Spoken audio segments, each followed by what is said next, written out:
Hello everyone, welcome back to my cooking vlog. ಇವತ್ತಿನ ವಿಡಿಯೋದಲ್ಲಿ ಒಂದು ಬ್ರೇಕ್ಫಾಸ್ಟ್ ಕಾಂಬಿನೇಷನ್ ತೋರಿಸ್ತಾ ಇದ್ದೀನಿ. ತುಂಬಾ ಟ್ರೆಡಿಷ್ನಲ್ ಆಗಿರುತ್ತೆ ಇದು. ಒತ್ತು ಶಾವಿಗೆ ಹಾಗೆ ಇದಕ್ಕೆ ಮಸಾಲೆ ಗೊಜ್ಜು ಅಂದರೆ ಕಡಲೆಕಾಳು ಮಸಾಲೆ ಗೊಜ್ಜು ಎಷ್ಟು ರುಚಿಯಾಗಿರುತ್ತೆ ಅಂದರೆ ಕಡಲೆಕಾಳಿನ ಮಸಾಲೆ ಗೊಜ್ಜು ಅಂತೂ ತುಂಬಾ ಚೆನ್ನಾಗಿರುತ್ತೆ. ಆ್ಯಂಡ್ ಕಡಲೆಕಾಳು ರಿಚ್ ಇನ್ ಪ್ರೋಟೀನ್. ವಾರದಲ್ಲಿ ಒಂದು ಸಲನಾದರೂ ತೊಗೊಳ್ಳಿ, ಒಳ್ಳೆಯದು ಅದು. ಕಡಲೆಕಾಳನ್ನು ನಾನು ಇಡೀ ರಾತ್ರಿ ನೆನೆಸಿದ್ದೆ. ಅಕಸ್ಮಾತ್ ನೆನೆಸೋದು ಮರ್ತೋಯ್ತು ಅಂದ್ರೂ ಬಿಸಿ ನೀರಿಗೆ ಹಾಕಿ 1 ಅವರ್ ಹಾಟ್ ಬಾಕ್ಸಲ್ಲಿ ಹಾಕಿಟ್ರೆ ಅದು ಚೆನ್ನಾಗಿ ನೆಂದು ಬಿಡುತ್ತೆ. ನೆಂದಿರೋವಂಥ ಕಡಲೆಕಾಳಿಗೆ ಅದು ಮುಳುಗೋಷ್ಟು ನೀರನ್ನು ಹಾಕಿ ಸ್ವಲ್ಪ ಉಪ್ಪು ಎಣ್ಣೆ ಹಾಕಿ 3 ವಿಸಲ್ ಕೊಟ್ಟು ಬೇಯಿಸ್ಕೊಳ್ಳಿ. ಅದು ಬೇಯೋ ಅಷ್ಟರಲ್ಲಿ ಈ ಕಡೆ ಮಸಾಲೆ ಗೊಜ್ಜಾಗಿರೋ ಕಾರಣ ಅದಕ್ಕೊಂದು ಮಸಾಲೆ ಹುರ್ಕೋಬೇಕು. ಇಲ್ಲಿ ಒಂದು ಬಾಣಲೆಗೆ ಸ್ವಲ್ಪ ಎಣ್ಣೆ ಹಾಕಿದ್ದೀನಿ. 2 ಈರುಳ್ಳಿ ಉದ್ದುದಕ್ಕೆ ದಪ್ಪದಾಗಿ ಕಟ್ ಮಾಡಿ ಹಾಕಿದ್ದೀನಿ. 1 ಟೇಬಲ್ ಸ್ಪೂನ್ ಆಗುವಷ್ಟು ಶುಂಠಿ ಬೆಳ್ಳುಳ್ಳಿ ಪೇಸ್ಟ್. ಹಾಗೆಯೇ ಇದು ಮಸಾಲೆ ಗೊಜ್ಜಾಗಿರೋದ್ರಿಂದ ಸ್ವಲ್ಪ ಮಸಾಲೆ ಹಾಕಲೇಬೇಕು. ನಾನೊಂದು 2ರಿಂದ 3 ಪೀಸ್ ಆಗುವಷ್ಟು ಚಕ್ಕೆ ಹಾಕಿದ್ದೀನಿ. ಒಂದು 3ರಿಂದ 4 ಲವಂಗ ಹಾಕಿದ್ದೀನಿ. ಇದರಿಂದನೇ ಅದರ ಮಸಾಲೆ ಟೇಸ್ಟ್ದು ಘಮ ಬರೋದು ಚೆನ್ನಾಗಿ. ಇದಿಷ್ಟನ್ನು ಚೆನ್ನಾಗಿ ಹುರ್ಕೊಳ್ಳೋಣ. ಈರುಳ್ಳಿ ಚೆನ್ನಾಗಿ ಸ್ವಲ್ಪ ಕಲರ್ ಚೇಂಜ್ ಆಗೋವರೆಗೂ ಹುರ್ಕೊಂಡು ಇದಕ್ಕೆ 1 ಟೊಮ್ಯಾಟೊ ಸೇರಿಸ್ತಾ ಇದ್ದೀನಿ. ಹಾಗೆಯೇ 1 ಟೇಬಲ್ ಸ್ಪೂನ್ ಹುರ್ಗಡ್ಲೆ, 1 ಟೀ ಸ್ಪೂನ್ ಆಗುವಷ್ಟು ಗಸಗಸೆನ ಹಾಕಿ ಚೆನ್ನಾಗಿ ಸ್ವಲ್ಪ ಟೊಮ್ಯಾಟೊ ಸಾಫ್ಟ್ ಆಗೋವರೆಗೂ ಹುರಿಬೇಕು ಇದನ್ನು ಚೆನ್ನಾಗಿ. ಇದರಲ್ಲೇ ಈ ಮಸಾಲೆ ನಾವು ಏನು ಮಾಡ್ತೀವಲ್ವ ಅದರಲ್ಲೇ ಟೇಸ್ಟ್ ಇರೋದು ಮಸಾಲೆ ಗೊಜ್ಜು. ಸೊ ಮಸಾಲೆನ ಚೆನ್ನಾಗಿ ಹುರ್ಕೊಂಡ್ರೆ ಒಳ್ಳೆ ಟೇಸ್ಟ್ ಬರುತ್ತೆ. ಫೈನಲ್ ಆಗಿ ಇದಕ್ಕೆ 1 ಟೇಬಲ್ ಸ್ಪೂನ್ ಆಗುವಷ್ಟು ಹುಣಸೆಹಣ್ಣಿನ ಪೇಸ್ಟನ್ನ ಹಾಕಿ 1.5 ಟೇಬಲ್ ಸ್ಪೂನ್ ಆಗುವಷ್ಟು ಸಾಂಬಾರು ಪುಡಿ ಅಂದರೆ ಬೇಳೆ ಸಾರಿನ ಪುಡಿ ಏನು ಮಾಡಿಟ್ಕೊಂಡಿರ್ತೀವಲ್ಲ ಅದನ್ನು ಹಾಕ್ತಾಯಿದ್ದೀನಿ. ಒಂದು ಅರ್ಧ ಹಿಡಿ ಕೊತ್ತಂಬರಿ ಸೊಪ್ಪು ಹಾಗೆಯೇ ಒಂದು ಅರ್ಧ ಕಪ್ ಆಗುವಷ್ಟು ಹಸಿ ತೆಂಗಿನಕಾಯಿ ತುರಿನೂ ಸಹ ಹಾಕಬೇಕು. ಸ್ವಲ್ಪ ಒಂದು 2ರಿಂದ 3 ನಿಮಿಷ ಚೆನ್ನಾಗಿ ಮಿಕ್ಸ್ ಮಾಡ್ಕೊಳ್ಳಿ. ಆಫ್ ಮಾಡಿದ್ದೀನಿ ಸ್ಟವ್ವು. ಬಿಸಿನಲ್ಲೇ ಕೊತ್ತಂಬರಿ ಸೊಪ್ಪು ಹಾಗೆಯೇ ಹಸಿ ಕಾಯಿ ಎಲ್ಲನೂ ಈ ರೀತಿ ಮಿಕ್ಸ್ ಮಾಡಿಕೊಂಡು ಇದನ್ನು ಸಹ ಕಂಪ್ಲೀಟಾಗಿ ತಣ್ಣಗಾಗಲಿಕ್ಕೆ ಬಿಡಬೇಕು. ತಣ್ಣಗಾದ ನಂತರ ರುಬ್ಬಬೇಕಲ್ವ, ಹಾಗಾಗಿ ಅದು ತಣ್ಣಗಾಗೋಷ್ಟರಲ್ಲಿ ನಾನು ಮೊದಲೇ ಹೇಳಿದ್ನಲ್ಲ ಒತ್ತು ಶಾವಿಗೆ ಹಾಗೆ ಗೊಜ್ಜು ಅಂತ, ಒತ್ತು ಶಾವಿಗೆಗೆ ರೆಡಿ ಮಾಡ್ಕೋತಾ ಇದ್ದೀನಿ. ಇಲ್ಲಿ ಮತ್ತೆ ಒಂದು ಪ್ಯಾನ್ಗೆ ನಾನು 2 ಕಪ್ ಆಗುವಷ್ಟು ನೀರನ್ನು ಸೇರಿಸ್ತಾ ಇದ್ದೀನಿ. ಇದಕ್ಕೆ 1 ಟೀ ಚಮಚ ಆಗುವಷ್ಟು ಎಣ್ಣೆ, ರುಚಿಗೆ ಉಪ್ಪನ್ನು ಹಾಕಿ ಚೆನ್ನಾಗಿ ಕುದಿಲಿಕ್ಕೆ ಬಿಡಬೇಕು. ನೀರು ಚೆನ್ನಾಗಿ ಕುದೀತಾ ಇದ್ದ ಹಾಗೆಯೇ ಇದಕ್ಕೆ ನಾವು 2 ಕಪ್ ಏನು ನೀರು ಹಾಕಿದ್ವಲ್ಲ ಅದಕ್ಕೆ 1.5 ಕಪ್ ಆಗುವಷ್ಟು ಅಕ್ಕಿ ಹಿಟ್ಟನ್ನು ಸೇರಿಸ್ಬೇಕು. ರೊಟ್ಟಿ ಮಾಡ್ಕೋತೀನಿ ಇದರಲ್ಲಿ ಅಂದರೆ ನೀವು ಸಮ ಪ್ರಮಾಣದಲ್ಲಿ ಹಾಕ್ಕೊಳ್ಳಿ. 2 ಕಪ್ಗೆ 2 ಕಪ್ ಆಗುವಷ್ಟು ಅಕ್ಕಿ ಹಿಟ್ಟು. ಆದರೆ ಒತ್ತು ಶಾವಿಗೆಗೆ ಸ್ವಲ್ಪ ಸಾಫ್ಟಾಗಿರಬೇಕು ಹಿಟ್ಟು, ಹಾಗಾಗಿ 2 ಕಪ್ ನೀರು ಹಾಕಿದ್ರೆ ನೀವು 1.5 ಕಪ್ ಆಗುವಷ್ಟು ಅಕ್ಕಿ ಹಿಟ್ಟನ್ನು ಹಾಕ್ಕೊಂಡು ಜಸ್ಟ್ ಈ ರೀತಿ ಕಲಿಸ್ಕೊಳ್ಳಿ. ಸ್ವಲ್ಪನೂ ಗಂಟಾಗೋದಿಲ್ಲ ಇದು. ನೀಟಾಗಿ ಕಲಸೋವರೆಗೆ ಲೋ ಫ್ಲೇಮ್ ಮಾಡಿಬಿಟ್ಟು ಒನ್ಸ್ ಅದು ನೀಟಾಗಿ ಮಿಕ್ಸ್ ಆಗ್ತಾ ಇದ್ದ ಹಾಗೆಯೇ ಸ್ಟವ್ನ ಆಫ್ ಮಾಡಿ ಇದು ಕಂಪ್ಲೀಟಾಗಿ ತಣ್ಣಗಾಗಲಿಕ್ಕೆ ಬಿಡಬೇಕು. ಅಂದರೆ ಸ್ವಲ್ಪ ಬೆಚ್ಚಗಾಗೋವರೆಗನಾದರೂ ಬಿಡಬೇಕು. ಇಲ್ಲಿ ಮಸಾಲೆ ಗೊಜ್ಜಿಗೆ ಏನು ಮಸಾಲೆ ಹುರಿದು ರೆಡಿ ಮಾಡಿಟ್ಕೊಂಡಿದ್ನಲ್ಲ ಅದು ಪೂರ್ತಿಯಾಗಿ ತಣ್ಣಗಾಗಿದೆ. ಇದನ್ನು ಮಿಕ್ಸರ್ ಜಾರಿಗೆ ಹಾಕಿ ಸ್ವಲ್ಪ ನೀರನ್ನು ಹಾಕಿ ನುಣ್ಣದಾಗಿ ರುಬ್ಬಿಟ್ಕೊಂಡಿದ್ದೀನಿ.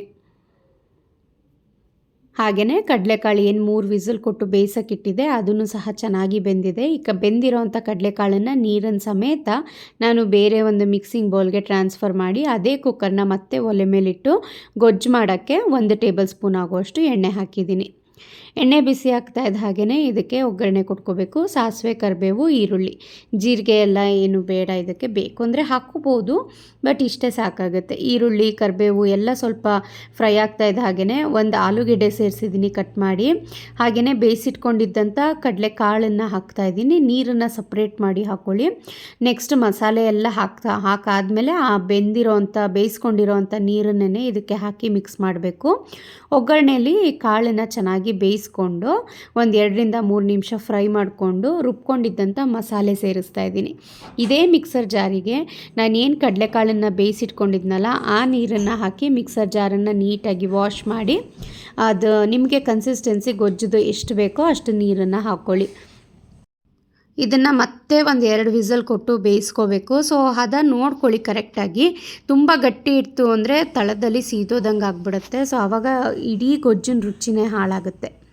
ಇದಕ್ಕೆ ರುಚಿಗೆ ತಕ್ಕಷ್ಟು ಉಪ್ಪನ್ನು ಹಾಕಿ ಸ್ವಲ್ಪ ಕೊತ್ತಂಬರಿ ಸೊಪ್ಪನ್ನು ಹಾಕಿ ಫೈನಲಾಗಿ ಒಂದು ಸಲ ಮಿಕ್ಸ್ ಮಾಡಿ ಲಿಡ್ನ ಕ್ಲೋಸ್ ಮಾಡಿ ಮತ್ತೆ 2 ವಿಸಲ್ ಕೊಟ್ಟು ಬೇಯಿಸ್ಕೊತಾ ಇದ್ದೀನಿ.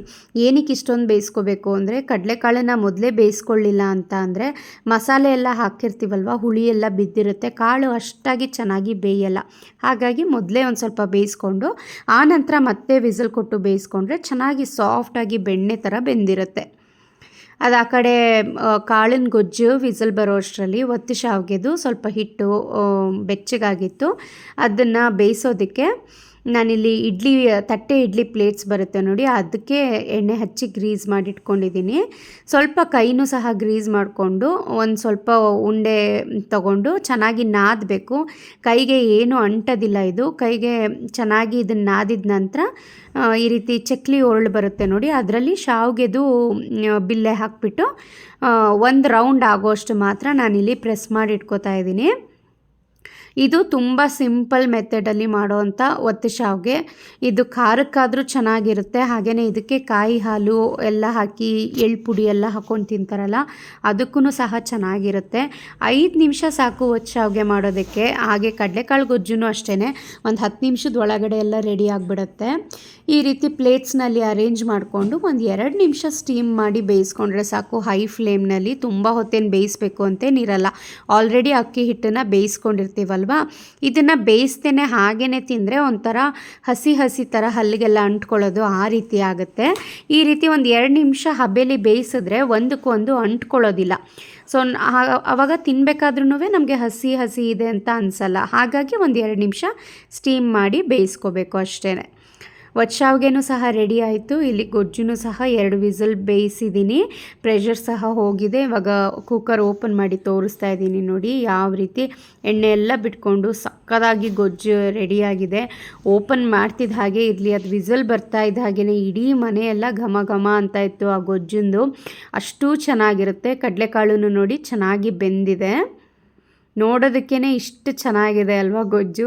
ಅದು ಸುವಾಸನೆಗೆ ಇಡೀ ಮನೆ ಗಮ್ಮಂತ ಇರುತ್ತಲ್ಲ, ಹೊಟ್ಟೆ ಹಸಿ ಅಂತೂ ಜಾಸ್ತಿ ಆಗೋದು ಖಂಡಿತವಾಗ್ಲೂ ನಿಜ. ನೋಡಿ ಎಷ್ಟು ಚೆನ್ನಾಗಿ ಕಾಣಿಸ್ತಾ ಇದೆ ಗೊಜ್ಜು ಹಾಗೆ ಒತ್ತು ಶಾವಿಗೆ ಕಾಂಬಿನೇಷನ್ನು. ಇವತ್ತು ಆ್ಯಕ್ಚುಲಿ ರಜಾ ಇತ್ತು ಪ್ರದೀಪ್ಗೆ, ಹಾಗಾಗಿ ತಿಂಡಿ ಸ್ವಲ್ಪ ಲೇಟು. ರಜಾ ಇದ್ದ ದಿನ ಏನು ಗಡಿಬಿಡಿ ಇರೋದಿಲ್ವಲ್ಲ, ಸೊ ತಿಂಡಿ ಲೇಟ್ ಆದರೂ ಪರವಾಗಿಲ್ಲ ಅಂತ ಅಂದ್ಬಿಟ್ಟು ನಾನು ಸ್ವಲ್ಪ ನಿಧಾನಕ್ಕೇ ಮಾಡ್ತೀನಿ. ತುಂಬಾ ಚೆನ್ನಾಗಿದೆ ಅಂತ ಇದ್ರು ಪ್ರದೀಪ್ ಅಂತೂ. ಮಸಾಲೆ ಅಷ್ಟಾಗಿ ಇಷ್ಟಪಡದೇ ಇದ್ದವ್ರಿಗೆ ಲೈಟಾಗಿ ಮಸಾಲೆನ ಹಾಕ್ಕೊಳ್ಳಿ. ಅಂದರೆ ಚಕ್ಕೆ ಲವಂಗ ಎಲ್ಲ ಬೇಕಾದ್ರೆ ಸ್ಕಿಪ್ ಮಾಡ್ಬೋದು ನೀವು, ಆದರೆ ಈರುಳ್ಳಿ ಟೊಮೆಟೊ ಎಲ್ಲ ಸ್ಕಿಪ್ ಮಾಡಿಬಿಟ್ರೆ ಅಷ್ಟು ಟೇಸ್ಟ್ ಅಂತ ಅನಿಸೋದೇ ಇಲ್ಲ ಮಸಾಲೆ ಗೊಜ್ಜು. ಶಾವಿಗೆನೂ ನೋಡಿ ಎಷ್ಟು ಚೆನ್ನಾಗಿ ಬಿಡಿಯಾಗಿ ಬರ್ತಾ ಇದೆ ಅಂತ. ಇದಕ್ಕೆ ನೀವು ಒಗ್ಗರಣೆ ಹಾಕಿ ಶಾವಿಗೆ ಚಿತ್ರಾನ್ನ ಥರನೂ ಮಾಡ್ಬೋದು, ತುಂಬಾ ಚೆನ್ನಾಗಿರುತ್ತೆ. ಸೊ 2 ರೆಸಿಪಿ ಹೇಗೆ ಅನ್ನಿಸ್ತು ಒತ್ತು ಶಾವಿಗೆ ಹಾಗೆ ಕಡಲೆಕಾಳಿನ ಮಸಾಲೆ ಗೊಜ್ಜು ನನಗೆ ಕಮೆಂಟ್ ಮಾಡಿ ತಿಳಿಸಿ. Thank you.